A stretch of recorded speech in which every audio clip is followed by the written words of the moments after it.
Le stade du 4 août est en réhabilitation depuis juin 2021 pour répondre aux normes de la FIFA. Une situation dommageable pour le football, mais aussi pour l'athlétisme. Les acteurs du domaine sont obligés de se rabattre sur des infrastructures qui ne sont pas aux normes.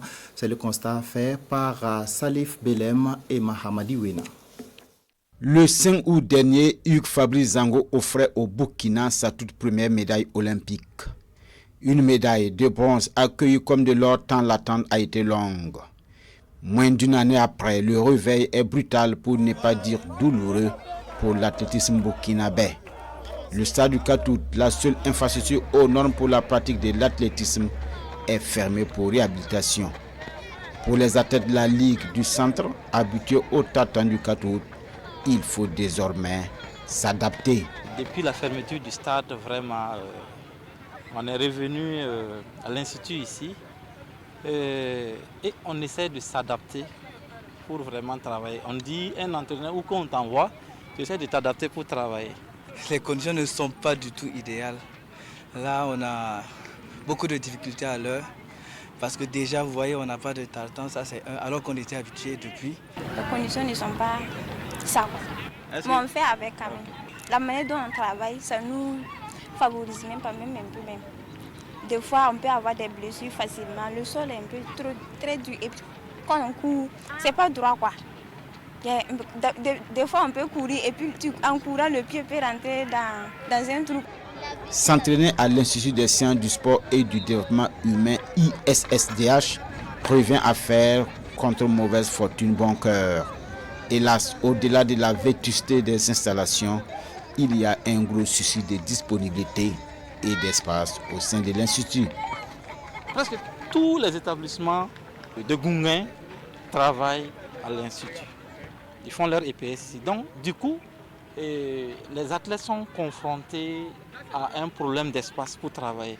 Puisque les élèves veulent utiliser le terrain, les athlètes aussi veulent l'utiliser, c'est compliqué. Donc souvent, il y a des problèmes. Souvent, nous, on est obligé d'abandonner même et laisser les élèves faire leur EPS. Sur ce terrain, on n'est pas seul. Il y a plusieurs établissements qui viennent faire leur EPS et tout. Donc, du coup, il y a beaucoup de perturbations. Tu peux courir en tant que quelqu'un passe, en même temps tu es obligé de freiner pour ne pas cogner la personne. Donc ici, soit c'est toi tu renverses quelqu'un, soit c'est toi on renverse parce qu'il y a souvent des véhicules et des motos aussi qui passent partout. Donc c'est vraiment compliqué, c'est hyper compliqué. Facilement on peut se fouler la cheville et puis voilà, c'est quand même une année de perdu, ou bien peut-être plus. S'entraîner quand le terrain est disponible mais également être dans la hantise, celle de se blesser. Et pourtant, ces athlètes, surtout ceux de l'élite comme Jean-Claude Rwamba, triple sauteur, sont à la recherche des minima pour les championnats d'Afrique d'athlétisme.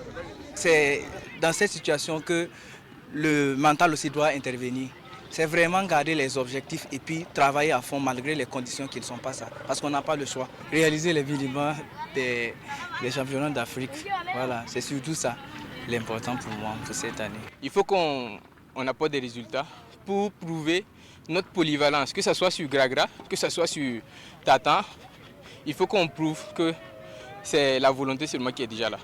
Performer à tout prix, quelles qu'en soient les conditions, est le refrain car il faut s'y faire en attendant la fin des travaux du stade du 4 août.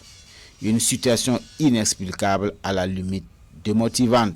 Dans un pays où on a produit des athlètes d'un certain niveau, quand même, on devait avoir des pistes en dehors du stade du 4 août. Hugues Fabrice a quitté où? C'est ici. Donc ça doit être un exemple pour eux de produits pour qu'on trouve d'autres Hugues Fabrice Zango un peu partout. Moi je voyais après vraiment la médaille de Fabrice, il y a eu un engouement chez les athlètes en fait. Donc on aurait aimé avoir de meilleures conditions pour pouvoir beaucoup s'entraîner parce que on a eu quand même une grande poussée d'adrénaline pour essayer de travailler pour atteindre ce niveau-là. Un coup, mais bon, après on a remarqué que les conditions étaient bizarres, donc ça nous arrange pas vraiment cette situation. Je suis dans l'athlétisme, ça vaut pratiquement 8 ans. Au début, ça m'enthousiasmait de venir m'entraîner, mais maintenant c'est devenu compliqué. C'est à peine si j'ai envie de venir courir, parce que je sens que les résultats que je vais engranger ici, ça ne va pas me satisfaire. Mais bon, je n'ai pas le choix. Et pendant qu'athlètes et entraîneurs prennent leur mal en patience, la visite guidée du stade du 4 août jeudi dernier a révélé une inquiétude. Celle de voir la piste d'athlétisme du stade du 4 août amputée d'un couloir pour élargir la pelouse. On a 30 cm de moins par rapport à l'air, non pas l'aire de jeu, par rapport aux dimensions requises pour la pelouse. Alors, étant donné, quand vous allez sortir, qu'il y a des côtés où on peut ajouter les 30 cm, mais il y a d'autres côtés, si on veut ajouter, on va être sur l'aire d'athlétisme. Donc, on est en train de voir où, comme l'aire d'athlétisme, je pense qu'il y a 8. On va peut-être revenir à 7 en profitant pour donner quand même cette latitude-là au terrain de foot. Et si cette possibilité devient une réalité, ça sera tout simplement une catastrophe pour l'athlétisme burkinabé, déjà en mal d'infrastructures adéquates. Le stade Omnisport Sangoulé Lamizana de Bobo Dioulasso, seule infrastructure en dehors du 4 août pouvant abriter le championnat national d'athlétisme, étant dans un état de délabrement très avancé.